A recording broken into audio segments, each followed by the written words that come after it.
ప్రియులారా, మనం చదివిన వాక్య పట్టణ భాగము అపొస్తలుడైన పౌలు గారు తెస్సలోనికకు రాసిన మొదటి పత్రిక.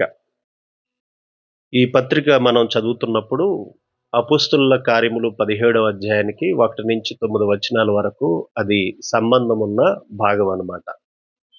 నేను ఈ సంఘం గురించి కొన్ని మాటలు మీకెందుకు చెప్పాలనుకుంటున్నానంటే, 2 మాటలు మీ ముందుకు తీసుకొని వస్తున్నాను. ఒకటి, ఇది ఈ తెస్సలోనికలో ఉన్న, అంటే ఈ ప్రాంతం పేరు తెస్సలోనిక అనేది సంఘం పేరు కాదు.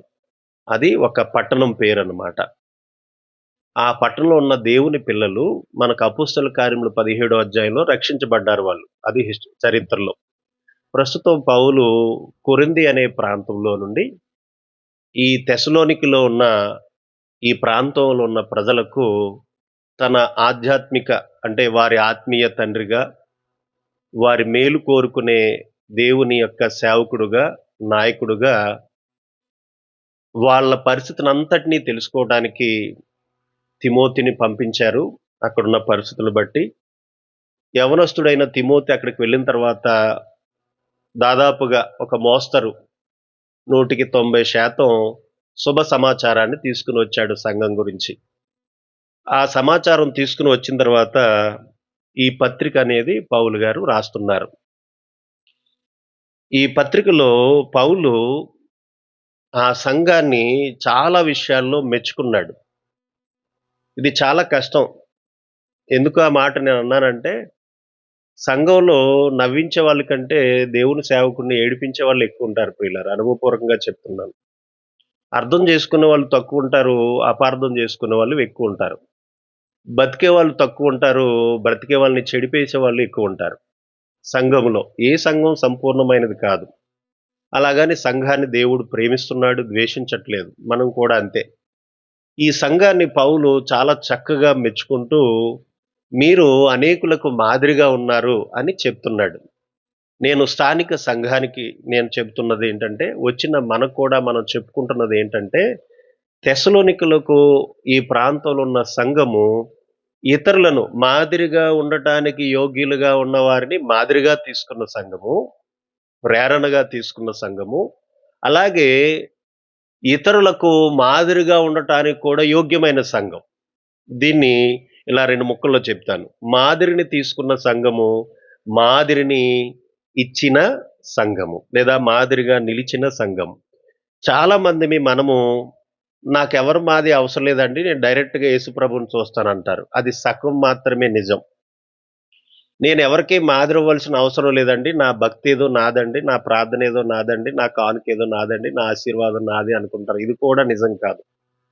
దేవుడు నిన్న చాలా మంచి మాటలు ఆనంద్ గారు, తర్వాత వచ్చిన దానికి అనుబంధంగా ఉన్న విషయాలు ఉదయకాలం చాలా అనుబంధంగా నడిచాయి ప్రసంగాలు. మీరు గమనించారో లేదో. అందులో దేవుని దాసులు చెప్పేటప్పుడు సంఘముతో చేర్చాడు దేవుడు, సంఘముతో చేర్చాడనే మాటుంది. మనము మనకు మనగా సంఘములో మనం చేర్చబడలేదు. మనం మనలను చేర్చుకోలేదు.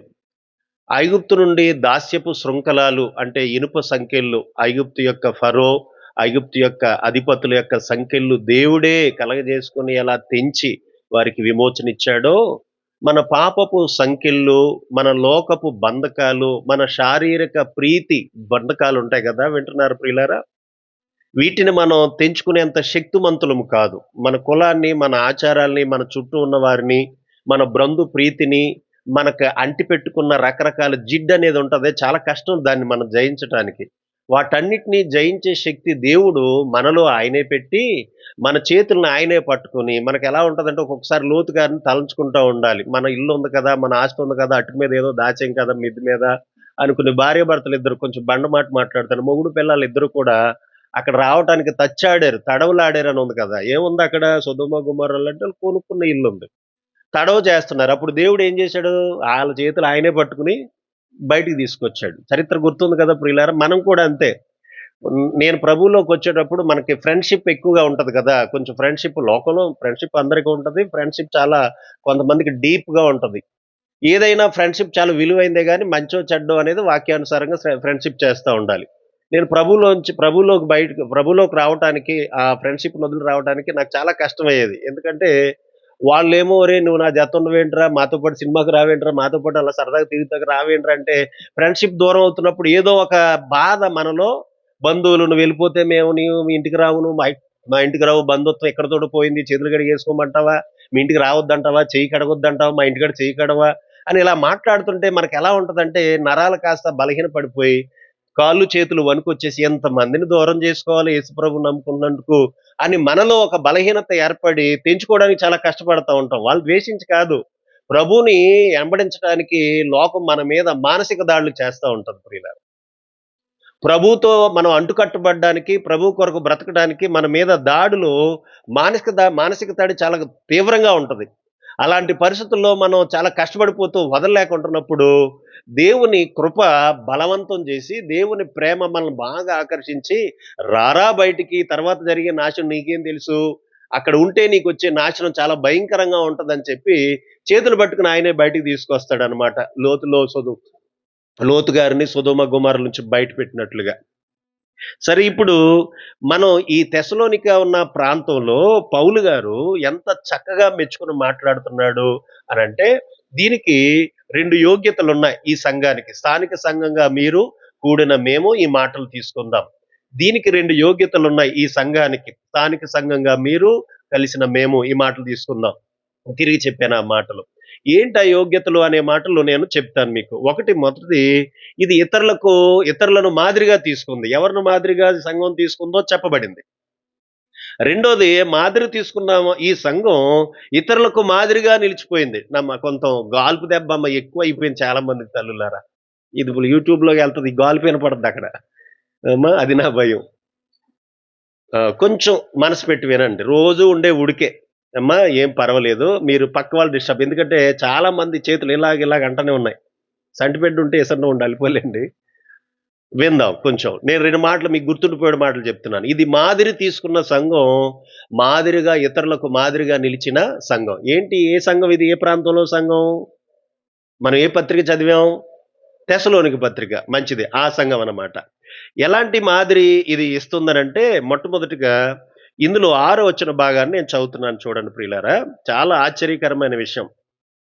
పరిశుద్ధాత్మ వలన కలుగు ఆనందముతో గొప్ప ఉపద్రవమందు మీరు వాక్యాన్ని అంగీకరించారు. ఈ రోజుల్లో ఆహ్, దేవుడిని నమ్ముకోండి, మీకేది కావాలితే దేవుడు అది ఇస్తాడు అనే సువార్త చెప్పే బోధకులకు, ఆ సువార్తను అంగీకరించి ఏవండీ మట్టిలో ఏవో దేవులాడుకుంటున్నట్టుగా ఉండే ఆ లోక సంబంధమైన ఆశతో విశ్వసించే నామకార్థపు దేవుని బిడ్డలుగా చెప్పబడే వారికి ఈ మాటలు చాలా రుచించవు. గొడ్డలి పెట్టుగా ఉంటది. ఎందుకనంటే ఈ రోజుల్లో భౌతిక సంబంధమైన ఆశీర్వాదాలతో ప్రమాణం చేసుకొని విశ్వాసాన్ని కొలమానం చేసేవాళ్ళున్నారు. అమ్మో! ఇంత దేవుడు దీవించాడంటే ఈయనకెంత గొప్ప విశ్వాసమో అన్నట్టు. అలా కొలమానం చేస్తున్నారు. అది అన్ని వేళల్లా పనికిరాదు. కొత్త నిబంధనలో అది ప్రమాణంగా లేదు. పాత నిబంధనలో పిల్లలెక్కువ మందుంటే, పాడెక్కువుంటే, ఐశ్వర్యం పెరిగితే, అది పాత నిబంధనలో ఆశీర్వాదం. క్రొత్త నిబంధనలో దుష్టత్వం నుండి దేవునిలోనికి రావడమే ఆశీర్వాదం. పాపంలో నుండి, శాపంలో నుండి దేవుని దగ్గరకు రావడమే ఆశీర్వాదం. శ్రమల మధ్య నలిగిపోతూ దేవునితో బాగా గడపడమే ఆశీర్వాదం. ఇదంతా కొత్త నిబంధన విశ్వాసం ప్రమాణం అది. కనుక గొడ్డలి పెట్టుగా ఉంటది కొంతమందికి ప్రియులారా. కొంచెం గమనించండి. కానీ ఈ పరిస్థితుల్లో తెస్సలోనికలో ఉన్న సంఘము అది మాదిరిగా తీసుకోవడానికి ముందు దానికున్న యోగ్యత ఏంటంటే, ఎలాంటి పరిస్థితుల్లో వాక్యాన్ని అంగీకరించిందో తెలుసా? గొప్ప ఉపద్రవమందు అది వాక్యాన్ని అంగీకరించింది ఆ సంఘం. నేనిలా చెప్తాను. గొప్ప ఉపద్రవం అంటే వర్ణన ఏముందంటే భయంకరమైన కష్టాలనమాట. ఇది అపోస్తల కార్యములు 17వ అధ్యాయంలో చూడండి ప్రియులారా, ఒకసారి అక్కడికి వెళ్దాం మనం. అక్కడ పౌలు గారు తన సువార్త ప్రయాణంలో రెండోసారి ప్రయాణం చేస్తున్నప్పుడు చాలా తక్కువ సమయంలో సిద్ధాంతపరమైన అవగాహన, విశ్వాస సంబంధమైన లోతుల్లోనికి ఈ సంఘం వెళ్ళిపోయింది. ఎందుకనంటే ఆ సంఘం వాక్యం వినటంలో చాలా చక్కని అవగాహన చేసుకోవడానికి ప్రయత్నం చేసింది. చూడండి ప్రియులారా, నేను 4వ వచనం చదువుతున్నాను 17వ అధ్యాయము. వారిలో ఇక్కడ 3 విశ్రాంతి దినాలు ఆయన సమాజ మందిరాల్లో బోధించారు పౌలు గారు. వారిలో కొందరు అంటే వచ్చిన వారిలో కొందరు, విన్న వారిలో కొందరును భక్తిపరులగు గ్రీసు దేశస్థుల్లో చాలా మందియు, ఘనత గల స్త్రీలలో అనేకులను ఒప్పుకొని పౌలుతోనూ శీలతోనూ కలుసుకొనిరి అనే మాట. బాగానుంది ఇక్కడి వరకు. తర్వాత ఎలా ఉందంటే, అయితే యూదులు మత్సరపడి, వాక్యం విన్న వారిని గూర్చి మత్సరపడి, కళ్ళు చెడుపుకొని, అసూయపడి, వాళ్ళు చేసిన కుట్ర అంటే ఉపద్రవం అంటే చెప్తున్నాననమాట మీకు. ఉపద్రవం ఎలా ఉంటదో చెప్తున్నాను. యూదులు తనతో చుట్టూ ఉన్న వారితో కలుసుకుని వాళ్ళు చేసిన కుట్ర ఎలా ఉందంటే, పనిపాటులు లేక తిరుగు కొందరు దుష్టులను వెంటబెట్టుకొని గుంపు కూర్చి తెస్సలోనిక పట్టణమెల్లా అల్లరి చేయుచు వాళ్ళకి ఆశ్రయం ఇచ్చిన యాసోను ఇంటి మీద పడి వారిని జనుల సభ ఎదుటకి తీసుకుని వచ్చుటకు ప్రయత్నము చేసిరి. అయితే వారు కనబడినందున యాసోనును కొందరు సహోదరులను ఆ పట్టణపు అధికారుల యొద్దకు ఈడ్చుకొని పోయి, భూలోకమును తలక్రిందు చేసిన వీరు ఇక్కడికి కూడా వచ్చి ఉన్నారు. యాసోను వీరిని చేర్చుకుని ఉన్నాడు. వీరందరూ యేసు అను వేరొక రాజున్నాడని చెప్పి కైసరు చట్టములకు విరోధముగా నడుచుకుని వారు అని కేకలు వేసిరి. ఇక్కడ ఎలాంటి సమస్యలు తీసుకొచ్చారంటే, ఆశ్రయం ఇచ్చిన వారిని కొట్టేయడం మొదలుపెట్టారు. ఓ పాస్టర్ గారికి ఆశ్రయం ఇచ్చాడు చూడండి, చూసారా? ఆయన గొడవలు చేసేశారు, దుమ్మిగా పడిపోయారు. అబద్ధ వార్తలు ఎలా పుట్టించారనంటే, మీకు ఎప్పుడైనా దేవుని ప్రజల మీద అన్యాయపు కేసులే ఉంటాయి. లూకాసు వార్త 18వ అధ్యాయ ప్రకారంగా యేసుప్రభు అన్నారు, ఒరే దేవారాత్రుల్లో మొర్రపెట్టుకునేది ఎందుకో తెలుసా? అన్యాయపు న్యాయాధిపతి విధవరాలకి న్యాయం తెచ్చడానికి తిప్పలు పడతదే, తిరుగుతదే. అలాగే మీకు లోకంలో అన్యాయం జరుగుతుంది, మీరు మొరపెడతా ఉంటారు. సమయం వచ్చినప్పుడు ఆయన న్యాయం తీరుస్తాడు. విసుకకు నిత్యము మీరు ప్రార్థన చేస్తూ ఉండండి, మీకు అన్యాయం జరుగుతూనే ఉంటదని. ఇక్కడ ఎంత అన్యాయం అని అంటే, అసలు ప్రభుత్వానికి వ్యతిరేకంగా క్రైస్తవ్యం ఉందని ఎక్కడా లేదండి. యేసు ప్రభు పన్ను కట్టమన్నారు.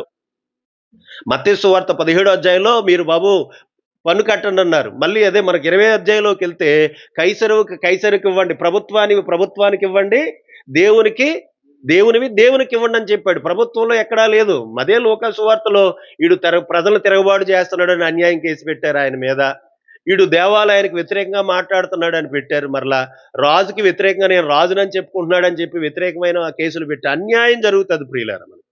ఎలా అంటే, అన్యాయం కేసులు పెట్టే సమయంలో పట్టణం అంతా గలిబిలి చేస్తున్నప్పుడు వాక్యాన్ని వినాలని, యేసు ప్రభువుని విశ్వసించాలని, ఇంత గందరగోళం అంతా కొట్టి దొమ్మిగా పడుతున్నప్పుడు, ఇంత కొట్లాటల మధ్య వాక్యాన్ని విని ప్రభువుని వెంబడించాలని ఎవరికి అనిపిస్తుంది చెప్పండి?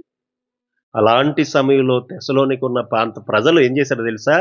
గొప్ప ఉపద్రవమందు వాక్యమును అంగీకరించారు.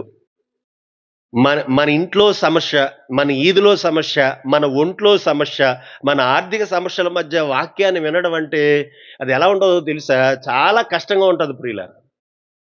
ఈ రోజుల్లో విశ్వాసము కలిగి జీవించటానికి పిలుపు మారిపోయింది. పిలుపును అందుకునే విధానం మారిపోయింది. కానీ బైబిల్లో అలా లేదు. గొప్ప ఉపద్రవమందు వాళ్ళు వాక్యాన్ని అంగీకరించిరి. ఇది వారి నుంచి నేర్చుకునేది మనకు ఒకటైతే, పౌలు గారు ప్రోత్సహిస్తూ చెప్తున్నది ఒకటైతే, ఇంత ధైర్యం వీళ్ళకి ఎలా వచ్చిందంటే మాదిరిగా తీసుకున్నారు. చూడండి, మొదటి దశలోని పత్రికలోనే ఈ మాట చదువుతున్నాను చూడండి. వారు 6వ వచనంలో పౌలు చెప్తున్నాడు, 3వ లైను, మమ్మును ప్రభువుని పోలి నడుచుకొనిన వారైతిరి. ఇది వాళ్ళు తీసుకున్న సంఘం, తెస్సలోనిక సంఘం తీసుకున్న మాదిరి ఎవరినంటే, మొదటిగా కనిపించే పౌలును తనతో ఉన్న వారిని మాదిరిగా తీసుకున్నారు. మనం మాదిరిగా ఉండాలి. యోగ్యమైన సేవకులను, యోగ్యమైన భక్తిపరులకు దేవుని బిడ్డలను మాదిరిగా తీసుకోవాలి మనం. మాదిరిగా తీసుకోవడం రాకపోతే నువ్వెవరికీ మాదిరిగా ఉండలేవు. మాదిరి తీసుకోవాలి మనం. మరి ఎవరు పడితే వాళ్ళు మాదిరిగా తీసుకోవాలా అని అంటే బైబిల్ అలా చెప్పట్లేదు. మాదిరిగా తీసుకోవడానికి కూడా వాక్య ప్రమాణంతో గురిపెట్టి చూడడం నేర్చుకోవాలి. పౌలు ఫిలిప్పీ పత్రికలో 3వ అధ్యాయంలో అంటాడు, బాబు జాగ్రత్త, కొంతమంది సిలువకు శత్రువులుగా నడుచుకున్నారు గనుక ఎవరు పడితే వారిని మీరు మాదిరిగా వెంబడించొద్దు. గురిపెట్టి చూడండి. సిలువకు శత్రువులుగా ఉన్నారు చాలా మంది. సిలువకు శత్రువులు ఈ ప్రపంచంలో. సిలువను ఎత్తుకునే వాళ్ళు వాళ్ళే, సిలువను ప్రకటిస్తున్న వాళ్ళు వాళ్ళే, బైబిల్ పట్టుకున్న వాళ్ళు వాళ్ళే, కానీ సిలువకు శత్రువులు వాళ్ళు. వారు కడుపుకి పోషించడానికి వాళ్ళు ప్రయత్నం చేస్తున్నారు, వారి కడుపే వారి దేవుడు కనుక సిగ్గుపడే విషయాల్లో అతిశయిస్తున్నారు గనక జాగ్రత్త. ఎవరు పడితే వాళ్ళని మాదిరిగా తీసుకోకండి. క్రీస్తును పోలి నడుచుకునే మేమున్నామే, మేము మీకు మాదిరి ఇస్తున్నాం కనుక మీరు మాకు మిమ్మల్ని మేము మాదిరిగా ఇస్తున్నాం కనుక మమ్మల్ని మాదిరిగా తీసుకోండి. ఎంత చక్కగా చెప్పాడు చూడండి. ఈ సంఘం పౌలు గారిని మాదిరిగా తీసుకుంది. ఎందుకు మాదిరిగా తీసుకుందనంటే మీ కింద వచనం కొంచెం గబగబా వెళ్తున్నాను. ఎందుకు మాదిరిగా తీసుకుందంటే 2వ అధ్యాయంలో వాళ్ళు బాగా గమనించిన ఒక విషయం ఉంది. పౌలు గారు అది చెప్తున్నాడు. 1, 2 వచనాలు. సహోదరులారా, మీ యొద్ద మా ప్రవేశము వ్యర్థము కాలేదు గాని మీరెరిగినట్టే, దెసలోనికలో ఉన్నవారులారా మీరెరిగినట్టే, మీ దగ్గరకు రాకముందు మేము మాసిదోనియా ప్రాంతమైన ఫిలిప్పీలో ముందు శ్రమ పడ్డాము, అవమానం పడ్డాము, ఎంతో పోరాటంతో దేవుని సువార్తను మీకు బోధించుటకు మేమేం చేసాం తెలుసా? దేవుని యందు ధైర్యము తెచ్చుకుంటామని మీకు తెలియను. నా మాట అర్థమైందా ప్రియులారా? అమ్మా వింటున్నారు తల్లి? ఈ లైట్ కొంచెం నాకు ఇబ్బందిగానే ఉంది.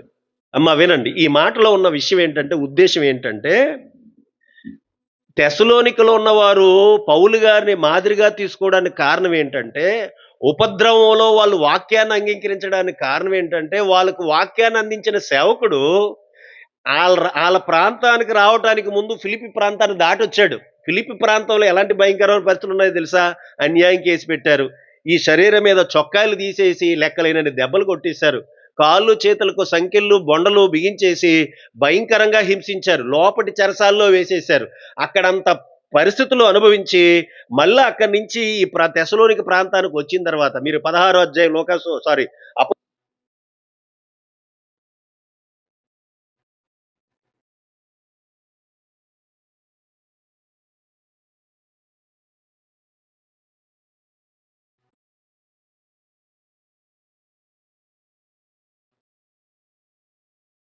ఉందని దేవుని సేవకుడు ప్రసవేదన అనుభవించి ఆయన ఫిలిప్పి పట్టణంలో కొంతమందిని సంపాదించుకుని తెసలోనికలు రాగానే ఇలాంటి భయంకరమైన అవమానం, శ్రమ, ఈ శారీరక ఇబ్బందులు పడుతున్న మధ్య సువార్త చెప్తుంటే పౌలు గారు ఇన్ని శ్రమల్లో నుంచి ఇంత ధైర్యం తెచ్చుకుని వాక్యం చెప్తుంటే మేము మా సొంత దేశస్తుల వల్ల పడే శ్రమ పెద్ద లెక్క, మేము ఇంకా ఈ సమయంలో వాక్యం వినాలని పౌలు గారిని మాదిరిగా వాళ్ళు తీసుకున్నారు. పౌలు గారిని. అందుకనే పౌలును మాదిరిగా తీసుకోవడానికి బాగుంది. పౌలు లాంటి వారిని ఎవరినైనా మాదిరిగా తీసుకోవచ్చు మనం. కనుక మాదిరి తీసుకో. సంగమా, స్థానిక సంగమా, దేవుని వాక్యంతో ప్రమాణాలతో వెళ్ళే సేవకుని నువ్వు మాదిరిగా తీసుకో. అక్కడితోనే ఆగలేదు, వాళ్ళు ప్రభువును కూడా పోలి నడుచుకున్నారని ఉంది. మనం ఒక మాట చెప్పాలి. చూడండి ప్రియులారా, ఒక మాట ఇక్కడ చూద్దాం. ప్రభువును కూడా ఎలా మాదిరి తీసుకుని ఉండొచ్చు? ఎన్నో బోధలు చేసి ఉండొచ్చు. దానికి అనుబంధంగా ఒక మాట చెప్తాను నేను. చూడండి ప్రియులారా, 1 పేతురు 2వ అధ్యాయము 21వ వచనం నేను చదివేస్తున్నాను. రాసుంటే రాసుకోండి. కానీ క్రీస్తు కూడా మీ కొరకు బాధపడి మీరు తన అడుగు జాడల యందు నడుచుకున్నట్లు మీకు మాదిరి ఇంచిపోయెను. అంటే తెసలోనిక సంఘం పౌలుతో పాటు పౌలు చూపించిన ప్రభువుని ఎలా తీసుకుందంటే మాదిరిగా తీసుకుంది. స్థానిక సంఘమా, ప్రభువును మాదిరిగా తీసుకో. స్థానిక సంఘమా, పౌలు లాంటి వారిని మాదిరిగా తీసుకో. అప్పుడు నువ్వేమవుతావు తెలుసా? ఉపద్రవంలో వాక్యాన్ని అంగీకరిస్తావు, ఉపద్రవంలో కూడా ప్రభువును వెంబడిస్తావు. అప్పుడు నీవు చాలా స్థిరంగా ఉంటావు అన్నమాట. ఆ గూండాల్ని ఎంటేసుకుని వచ్చి దుష్టుల్ని పని పాటు లేకుండా ఊరు మీద తిరిగేవారు వచ్చి ఆ ప్రాంతం మీద చాలా ఇబ్బందులు పాటు చేశారు, గొడవలు చేశారు, దొమ్మిగా పడ్డారు. కానీ సంఘం స్థానికంగా నిలబడింది అక్కడ. దానికి కారణం ఏంటంటే పౌలు గారిని మాదిరిగా తీసుకుంది. పౌలు ఇచ్చిన మాదిరి చాలా అద్భుతంగా ఉంది. ప్రభువును మాదిరిగా తీసుకుంది స్థానిక సంఘం. ప్రభు ఇచ్చిన మాదిరి చాలా అద్భుతంగా ఉంది. ఎందుకంటే ఆయన శిలువ శ్రమను మనం బ్రతుకంతా వర్ణించుకున్నా పూర్తిగా వర్ణించలేము శిలువ శ్రమను, అందులో చూపించిన ప్రేమను ప్రియులారా. సరే, వారు మాదిరి తీసుకున్న వారిని ఎవరన్నాడంటే ప్రభువుని, పౌలును మాదిరిగా తీసుకున్నారు. వారు ఇచ్చిన మాదిరి కూడా నేను ఇలా చదువుతున్నాను చూడండి ప్రియులారా. వారు మాదిరిగా తీసుకుని మాదిరిగా ఎలా నిలిచారనంటే పౌలు గారు చెప్తున్నాడు 7వ వచనంలో చూడండి ప్రియులారా. కాబట్టి మాసిదోనియాలోను, తెసలోనిక 1:7, కాబట్టి మాసిదోనియాలోను అకయాలోను విశ్వాసులందరికీ మాదిరి అయితిరి. ఎవరోళ్ళు? తెసలోనిక వాళ్ళు. ఎలా మాదిరి అయ్యారు? ప్రభువును పోలి నడుచుకున్నారు, పౌలును పోలి నడుచుకున్నారు, ఉపద్రవంలో వాక్యాన్ని విన్నారు, స్థిరంగా ఉన్నారు వాళ్ళు.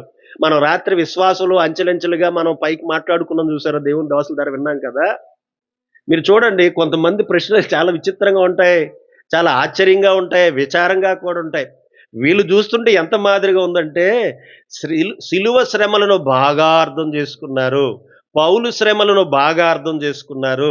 కనుక వీళ్ళ పైకి మాసిదోనియా ఉంది. వీళ్ళ కిందకి అకయ ఉంది. అకయ ప్రాంతానికి వీళ్ళకి దూరం ఎంతో తెలీదు గానీ, మాసిదోనియాలో ఉన్న ఫిలిప్పి ప్రాంతాన్ని మీరు చూస్తే మ్యాప్‌లో పౌలు ప్రయాణం చేసిన ప్రదేశముల పేర్లని పైకి వెళ్తే మాసిదోనియా పక్కన ఫిలిప్పి ఉంటది. వీళ్ళకి మాసిదోనికి, తెసలోనికలో ఉన్న వారికి మాసిదోనికి 150 కిలోమీటర్ల దూరం ఉందంట. కింద అకయాకి ఎంత ఉందో నాకు తెలీదు గానీ, నేను కొంచెం చూస్తే అర్థమైంది. ఎక్కడో 150 కిలోమీటర్‌లో ఉన్న వారికి వార్త ఎక్కడి నుంచో తెలుసా? తెసలోనికల వారి దగ్గరికెళ్ళింది. తెసలోనికలో ఉన్న శ్రమలు గానీ, తెసలోనికలో వాక్యం అంగీకరించిన విధానం గానీ, ఎక్కడో కొన్ని కిలోమీటర్లు, ఏమంటే వందల కిలోమీటర్లు ఉన్న వారికి మ్రోగేటట్టుగా ఎలా వెళ్ళిపోయిందంటే, వీళ్ళ మాదిరి అంత అద్భుతంగా ఉంది. వీళ్ళ ప్రభు వైపు తిరిగిన విధానం అంత అద్భుతంగా ఉంది. వీళ్ళ స్థిరంగా ఉండడం అంత అద్భుతంగా ఉంది. ఇంకెలా ఉందంటే చదివేసి ముగిస్తాను చూడండి ప్రియులారా. వారి గురించి ఏం చెప్పుకున్నారు? ఈ మాదిరి తీసుకున్న వాళ్ళు మాసిదోనియాలో, అకయలో ఏం చెప్పుకుంటున్నారు అనంటే 9, 10 కలిపున్నాయి. మీ యొద్ద మాకెట్టి ప్రవేశము కలిగెనో, మాసిదోనియాలో, అకయలో ఉన్న అక్కడి జనులు మమ్మను గూర్చి తెలియజెప్పుచున్నారు.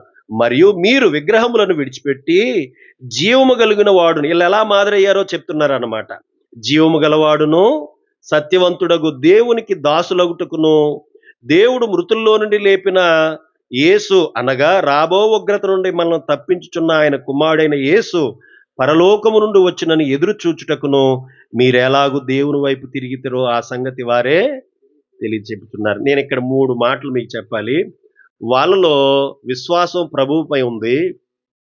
వారు యేసుక్రీస్తు అనే యోగ్యుణ్ణి వాళ్ళు విశ్వసించారు. రెండోది, వీళ్ళ విశ్వాసంలో ఆ కింద మనం 9, 10 వచనాల్లో ఉన్న భాగం చెప్తున్నాను. వాళ్ళు నిరీక్షణతో ఉన్నారు. ప్రభు వైపు తిరగటంలో 3 మాటలున్నాయి ప్రియులారా. యేసుక్రీస్తు మృతుల్లో నుండి లేపబడ్డాడని విశ్వసించారు.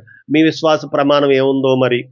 ఆయన రాబో ఉగ్రత నుండి తప్పించేవాడు యేసు ప్రభువే అని వాళ్ళు విశ్వాసం ఉంచి ఆయన వైపు తిరిగారు. మూడోది, ఆయన రాబోతున్నాడు పరలోకము నుండి అని ఆయన వైపు తిరిగారు. అది నిరీక్షణకు సంబంధించింది. ఇది వాళ్ళు నిలకడగా ఉండటానికి 3 మాటలు 2, 3 వచనాల్లో చెప్పి ముగిస్తాను. వాళ్ళు చాలా విశ్వాసతున్నారు, కానీ దేవుని పని చేస్తున్నారు. వాళ్ళు దేవుని గొప్ప ప్రేమతో నింపబడ్డారు. వాళ్ళు ప్రయాసపడుతున్నారు. గొప్ప నిరీక్షణతో ఉన్నారు. శ్రమలను వాళ్ళు ఓర్చుకుంటున్నారు. ఈ విధంగా వాళ్ళు పౌలుని, ప్రభువుని మాదిరిగా తీసుకొని వారి జీవితాన్ని వెళ్ళబుచ్చుతున్నారు. వారు ఆ పైనున్న ప్రాంత ప్రజలకు మ్యాప్‌లో, కిందున్న ప్రాంత ప్రజలకు, కొంచెం అటుగా ఉన్న ప్రజలకు చాలా గొప్ప మాదిరిగా ఉన్నారు. స్థానిక సంఘం ప్రియులారా, అంచెలంచెలుగా విశ్వాసంలో పరిణతి చెందాలే తప్ప, ఏవండీ, మన ఆధ్యాత్మిక జీవిత విధానం పెరుగుతూ ఉండాలే తప్ప, చిన్న పిల్లల్లాగా మనం కిందకి వెళుతూ ఉండకూడదు ప్రియులారా. మాదిరి తీసుకో. యోగ్యమైన సేవకులను, యోగ్యమైన ప్రమాణాలు కలిగిన సేవను మాదిరిగా తీసుకో. అంతటితో ఆగకు. నీకుందున్న వారికి మాదిరి ఇస్తూ ఉండు. నేను చివరగా చెప్పే మాటేంటంటే, చెప్పే మాట, మీ పిల్లలు మీతో పాటు పెరుగుతున్నారు. మనం రాత్రి విన్నట్లుగా, ఉదయకాలం విన్నట్లుగా ప్రమాణం అనే మాట విన్నాం. మన పిల్లలకు ఈ మాదిరి అనేది ఉంది. పిల్లలకు మనం మాదిరి ఇచ్చి వెళ్ళిపోవాలి.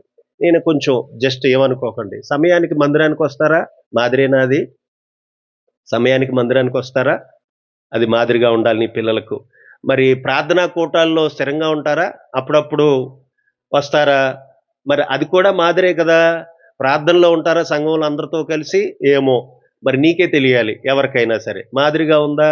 దేవుని కొరకు పరిచర్య చేస్తున్నప్పుడు చెయ్యి చాపడానికి ఇష్టపడుతున్నావా? అది మాదిరిగా ఉందా? ఇతరులకు నీ ప్రేమను, నీ పరిశుద్ధతను చూపించటానికి, అందులో కొనసాగటానికి నువ్వు మాదిరిగా ఉన్నావా? ఏమో నీకే తెలియాలి. ఇది నీ పిల్లలకు నువ్వు మాదిరి ఇవ్వకపోతే, మన పిల్లలు మాదిరి లేనట్టుగానే వారి జీవితాలు వెళ్ళిపోతాయి. కనుక స్థానిక సంఘమా, ఆయా ప్రాంతాల నుంచి సంఘం వచ్చిన దైవ జనాంగమా, దేవుని ప్రియ బిడ్డలారా, మాదిరి తీసుకో. మాదిరిగా ఇతరికి నిలువు. దేవుడు వారి గురించి ఎలా మాట్లాడుతున్నాడో, ఒకవేళ మనం వెళ్ళిపోయిన తర్వాత అయినా మన చుట్టూ ప్రాంతాలకు మనల్ని మాదిరిగా పెట్టి ఆ ప్రజలకు ప్రోత్సాహాన్ని ఇస్తాడు. పౌలు ఎంతో చక్కగా మాదిరి కలిగిన జీవితాన్ని వాళ్ళకు చూపిస్తూ, వారిలో ఉన్న మాదిరిని ఇతరులకు చెబుతూ, స్థానిక సంఘాన్ని ఎంతో సంసిద్ధుడిగా చేస్తున్నాడు. స్థానిక సంఘం ఈ విధంగా మాదిరి తీసుకుంటూ, మాదిరి ఇవ్వాలి అని కోరుతూ నా మాటలు ముగిస్తున్నాను. దేవుడి మాటలు దీవించునుగాక. ఆమేన్. తలలు వంచుకుందాం. ప్రియ తండ్రి, నీకు వందనాలు. మరి నీ వాక్యంలో నుంచి మేము మాట్లాడుకున్న ఈ మాదిరి జీవితం మేము కలిగి ఉండుటకు మమ్మలను బలపరచండి. ఈ వాక్యాన్ని ఫలింపు చేయండి. నీ దాసుని నిలబెట్టుకొని మరింత మమ్మలను సన్నద్ధులను చేయమని కోరుతూ, మిగిలిన కార్యక్రమం అంతటినీ మీ కృపాస్తములకు అప్పగించుకుంటూ ఉన్నాము. ప్రభువా, దీని కొరకు పరోక్షంగా, ప్రత్యక్షంగా, స్థానికంగా ఉన్న బిడ్డలు, అలాగే ప్రార్థించిన సంఘాలు అన్నిటిని బట్టి స్తుతిస్తూ, ప్రభు మిగిలిన సమయంలో నీ దాసుని బలపరిచి వాడుకొనమని క్రీస్తు నామమున ఈ ప్రార్థన అడుగుచున్నాము తండ్రి. ఆమేన్.